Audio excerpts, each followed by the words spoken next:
بسم اللہ الرحمن الرحیم۔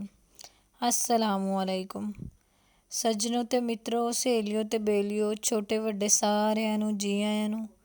میں ہوں انم اور آپ دیکھ رہے ہیں لائف ود انم۔ کیسے ہیں آپ سب؟ امید کرتی ہوں اللہ پاک کے فضل و کرم سے سب ٹھیک ہو گیا۔ آج ہم بنانے لگے ہیں بڑی مزیدار سی اچاری میکرونی۔ اچاری میکرونی کا سین کچھ یوں ہے کہ میں نے میکرونی منگوائی تو وہ پیکنگ میں تھی، نام بھی اچاری میکرونی تھا اور ساتھ مسالہ اس کا تیار تھا ریڈی میڈ۔ تو دیکھ لیتے ہیں۔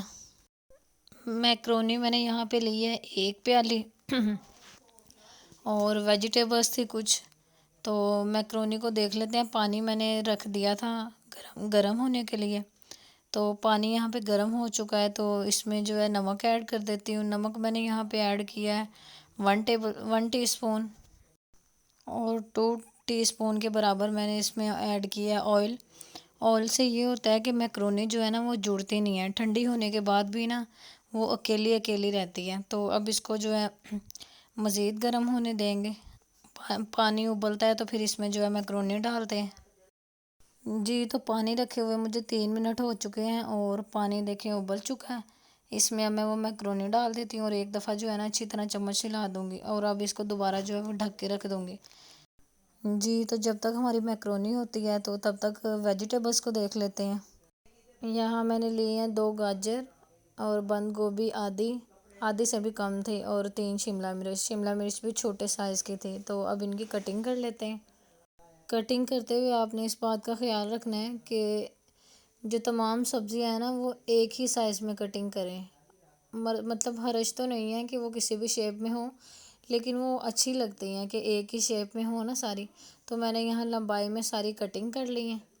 5 میں نے یہاں لی ہیں سبز مرچیں، 4 اس میں سے کی تھی کٹنگ، وہ بھی اچھی طرح باریک کٹنگ کر لی ہیں۔ جی تو سبزیاں یہاں ہو چکی ہیں ساری کٹنگ۔ اب میکرونی کو دیکھ لیتے ہیں۔ تقریباً 8-9 منٹ ہو گیا مجھے میکرونی کو رکھے ہوئے، تو میکرونی کو چیک کر لیتے ہیں۔ یہ دیکھیں جی میکرونی ہماری ابل چکی ہے، تو اب اس کو جو ہے نکال لیتی ہوں۔ تو اس کو میں نے ٹوکری میں نکال کے ٹھنڈا پانی ایک دفعہ اوپر بہا دیا تھا اور دوبارہ کڑھائی دھو کے چولہے پہ چڑھا لی ہے اور اس میں 2 ٹیبل سپون کے قریب آئل ایڈ کیا ہے۔ یہاں آئل میں نے گرم ہونے دیا تھا۔ آئل گرم ہو گیا تو 1.5 ٹی اسپون جو ہے وہ لہسن ادرک کا پیسٹ ایڈ کر لیا۔ اس کو جو ہے وہ اچھی طرح بھون لیتے ہیں اور اس کے بعد جو ہے پیاز ایڈ کر دیا۔ پیاز یہاں میں نے لیا تھا بڑے سائز کا ایک ہی، تو یہ تھوڑا سا اس کو فرائی کر لیتے ہیں۔ اس کو تھوڑا سا فرائی کرنے کے بعد یہاں میں نے چکن لیا تھا 1 پیالی، جو میکرونی جسے میئرمنٹ کی تھی نا میکرونی کی، اسی پیالی سے جو ہے وہ میں نے 1 پیالی چکن کا بون لیس لے لیا، اس کے پیسز کر لیے تھے۔ اب جو ہے اچھی طرح اس کو تھوڑا سا بھون لیتے ہیں۔ اب یہ جو ہے یہ مسالہ مجھے میکرونی کے ساتھ ہی ملا تھا، تو یہ میں نے جو ہے تقریباً 2 ٹی اسپون کے برابر اس میں ایڈ کر لیا۔ تو تھوڑا سا اس کو جو ہے فرائی کر لیتے ہیں۔ تو اب میں نے اس میں ایڈ کیا ہے 1 ٹی اسپون بلیک پیپر، تو اس کو جو ہے تھوڑا سا پھر فرائی کر لیتے ہیں۔ 2-4 پھیرے دینے کے بعد اب دہی لیا، دہی میں نے یہاں لیا تھا 1.5 ٹیبل سپون۔ تو اس کو ڈال کے اچھی طرح اب اس کی بھنائی کر لوں گی اور کچھ دیر کے لیے بند کر کے رکھ دیا تھا تاکہ جو ہے نا چکن اچھی طرح سے ہو جائے۔ تو جی یہ ہو چکا ہے اور یہاں پہ میں نے 1 ٹی اسپون جو ہے وہ لیمن کا رس ایڈ کیا ہے۔ اس کے بعد یہ ویجیٹیبلس جو کٹنگ کی ہوئی تھی، سب سے پہلے میں نے گاجر ڈالی ہے کیونکہ گاجر ٹائم لیتی ہے، تو سب سے پہلے گاجر ڈال دی ہے۔ اس کو تھوڑی دیر کے لیے بند کر کے رکھ دوں گی تاکہ جو ہے اچھی طرح سے گاجر ہو جائے، ورنہ وہ باقی سبزیوں کے ساتھ ڈالے جائے نا تو وہ کچی رہ جاتی ہے گاجر۔ تو اس کو دیکھتے ہیں پھر۔ جی تو 2 منٹ ہو چکے ہیں اور یہ دیکھیں گاجر ماشاءاللہ سے ہو چکی ہے۔ اب جو باقی ویجیٹیبلز ہے، یہاں میں نے شملہ مرچ لے لی ہے، شملہ مرچ ڈال کے اچھی طرح 2-4 پھیرے دے لیتے ہیں۔ تو اس کے بعد جو ہے پھر اس میں ایڈ کر لیں گے سبز مرچ جو میں نے کاٹ کے رکھی ہوئی تھی، اور 2-4 پھیرے دینے کے بعد اب اس میں ایڈ کر لیتے ہیں بند گوبھی۔ تو بند گوبھی ڈال کے اب اچھی طرح اس کو جو ہے وہ مکس کر لیتے ہیں۔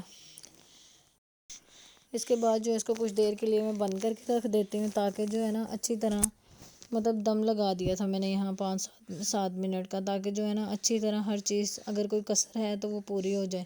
فلیم یہاں میں نے بالکل لو رکھی تھی۔ تو اس کے بعد کھولتی ہوں تو ملتے ہیں جی۔ تو اب کھول کے دیکھ لیتے ہیں۔ ماشاءاللہ بڑی مزے کی خوشبو آ رہی ہے۔ یہاں میں نے 2 ٹی اسپون چلی ساس اور 2 ٹی اسپون سویا ساس جو ہے وہ ایڈ کر لی ہے اس میں۔ تو اس کو اچھی طرح مکس کر لیتے ہیں۔ اب اس میں میں نے 3 ٹی اسپون کے قریب جو ہے ٹماٹو کیچپ ایڈ کر لی ہے۔ تو یہ ڈالنے کے بعد جو ہے سارے مسالے پورے ہو چکے ہیں۔ اب اس میں ایڈ کر لیتے ہیں میکرونی جو بوائل کر کے رکھی ہوئی تھی۔ میکرونی ڈالنے کے بعد جو ہے اچھی طرح اس کو مکس کر لینا ہے، اور مکس کرنے کے بعد جو ہے اس کو دم پہ لگا دیں گے، جیسے پہلے سبزیوں کو لگایا تھا اسی طرح ہی 5 منٹ کے لیے اس کو دم پہ لگا دیتے ہیں، پھر ملتے ہیں جی۔ تو 5 منٹ ہو چکے ہیں، میکرونی ہماری تیار ہے۔ بڑی مزے کی بڑی خطرناک سی خوشبو آ رہی ہے۔ بھوک بڑی زوروں کی لگی ہوئی تھی تو بھوک لگی ہوئی ہو نا، وہ کہتے ہیں نا بھوک لگی ہوئی ہو تو چٹنی بھی بڑی مزے کی لگتی ہے جی۔ تو میکرونی ہماری تیار ہے، سرو کر لیتے ہیں۔ اچھا، امید کرتی ہوں آپ کو میری ویڈیو پسند آئی ہوگی۔ ویڈیو پسند آئی ہو تو لائک کیجیے گا، شیئر کیجیے گا، اور شیئرنگ از کیئرنگ۔ چینل پہ اگر نئے ہیں تو چینل کو سبسکرائب کر لیں، اور گھنٹی نو ضرور یاد نال دبایا جے، ਉਹਦੇ ਨਾਲ ਇਹ ਹੋਏਗਾ کہ ਜਿਹੜੀ نیکسٹ آنے والی ویڈیو ਉਹਦਾ نوٹیفیکیشن ਤੁਹਾਨੂੰ ਸਾਰਿਆਂ ਤੋਂ ਪਹਿਲਾਂ ملے گا۔ تو ملتے ہیں نیکسٹ ویڈیو میں، تب تک اپنا ڈھیر سارا خیال رکھیے گا، خوش رہیں، خوشیاں بانٹیں۔